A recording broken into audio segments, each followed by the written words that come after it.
Wait, don't scroll. I believe Jesus is showing this to you for reasons. Stick around to the very end. This is a really important message.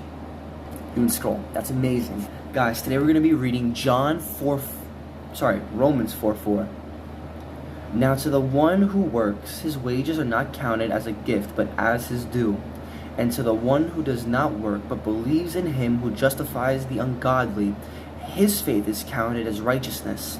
Just as David also speaks of the blessing of the one to whom God counts righteousness apart from works. Blessed are those whose lawless deeds are forgiven, and whose sins are covered.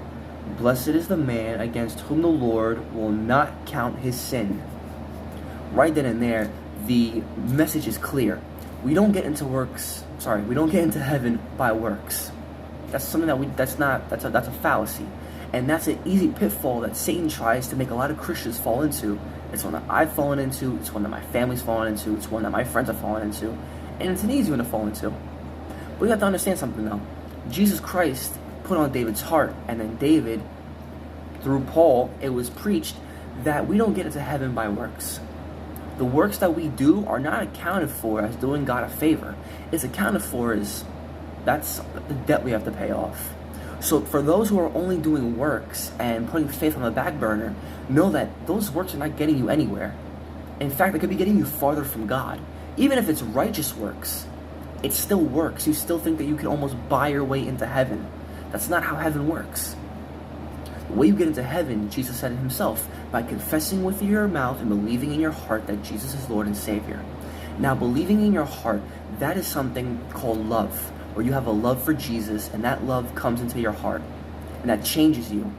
Your lifestyle changes, even if it's by a little bit, and then it turns to something big. It changes you.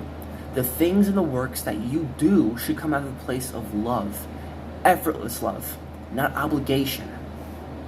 Similar to how a husband takes his wife out for dinner, gives her gifts, and spends time with her. He's not doing it out of a place of obligation. He's doing it out of a place of love, and that's a love that comes into the heart. That's the same thing that Jesus calls for us to do, to love him, to confess with our mouths, but to believe truly in our hearts that he's Lord and Savior, and to let that change us. It's not by works you get into heaven.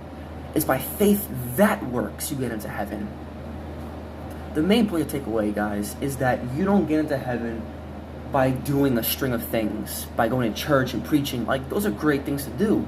But you have to first love Jesus. You have to have a relationship with him. And the way you build a relationship with him is by praying to him. It's by talking with him. It's by spending time with him. By carrying your cross. So remember, guys, have faith that works. And I'll see you guys